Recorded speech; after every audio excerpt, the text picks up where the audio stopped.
మీద ఉన్నటువంటి కాపు పెద్దలందరికీ వేదిక ముందున్నటువంటి కాపు కుటుంబ సభ్యులందరికీ కూడా పేరు పేరున హృదయపూర్వక నమస్కారాలు తెలియజేస్తా ఉన్నా.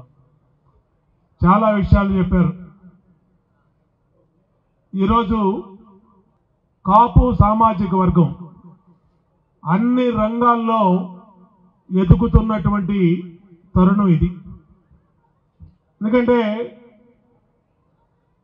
1980, 90 ఆనాడులో ఆ రోజుల్లో పరిస్థితులు చూస్తున్నప్పటి నుంచి ఇవాళ 2020లో ఈ పరిస్థితులు చూసినప్పటికీ ఈ సామాజిక వర్గంలో చాలా అభివృద్ధి కనబడతా ఉంది. అది చదువు ద్వారా, విద్య ద్వారా మాత్రమే సాధ్యమైంది. ఇవాళ ఏ దేశంలోకి వెళ్ళినా, అమెరికా కానీ, యూకే కానీ, సింగపూర్ కానీ, లేదంటే ఆస్ట్రేలియా కానీ, కెనడా కానీ, ఎక్కడికి వెళ్ళినా మన పిల్లలు బ్రహ్మాండమైనటువంటి ఉద్యోగాలు చేస్తూ వాళ్ళ కుటుంబాలకి ఆర్థికంగా అండదండలు, అలాగే ఆర్థికంగా ఎదుగుతూ ఉన్నారు. చాలా సంతోషం. అలాగే కొన్ని ఇంకా అభివృద్ధి చెందాల్సినటువంటి అవసరం కూడా ఉంది. ఎందుకంటే ఇప్పుడే శివశంకర్ గారు చెప్పారు, దామాషా ప్రకారం తెలుగు వాళ్ళలో ఈ సామాజిక వర్గం కాపులు దాదాపు 27% ఉన్నటువంటి పరిస్థితి. మరి 27% ఉన్నటువంటి దామాషా ప్రకారం ఉన్నటువంటి జనాభా ఈ సామాజిక వర్గం ఆ లెక్కల ప్రకారం ఎదగట్ల. దానికి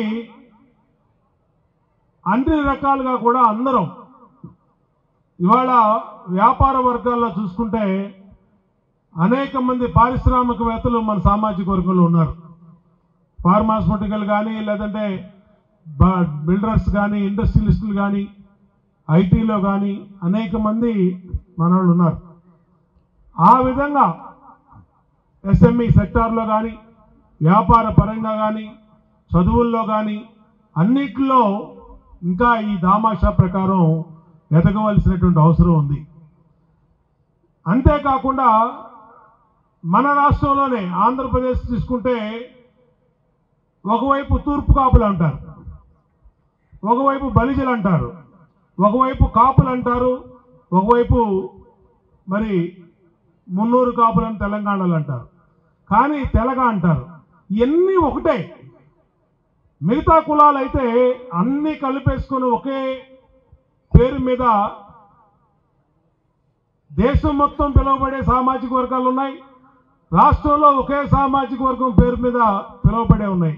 కానీ మనకి మాత్రం ప్రాంతాల వారీగా తూర్పులో తూర్పు కాపులు, ప్రకాశంలో బలిజలు, అలాగే ఇంకో చోట తెలగలు, అలాగే కాపులు, మళ్ళీ ఇక్కడ తెలంగాణకు వచ్చినట్టు మున్నూరు కాపులు. మళ్ళీ సంబంధాల వరకు అయితే పెళ్లి సంబంధాలు అందరం చేసుకుంటాం ఒకళ్ళు, కానీ వీళ్ళు ఆ కాపులు, వీళ్ళు ఈ కాపులు అంటాం. కాపులు అనేది అందరూ కూడా ఒకే గొడుగు కింద, ఒకే కులం కింద పిలువబడినప్పుడే వీళ్ళందరూ కూడా సంఖ్యాపరంగా బ్రహ్మాండమైనటువంటి పేరు వస్తుంది.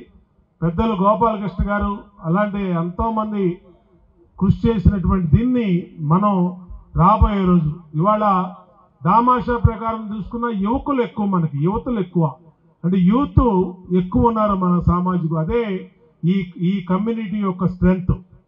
దాన్ని మనం ప్రాపర్గా ఉపయోగించుకోవాలి.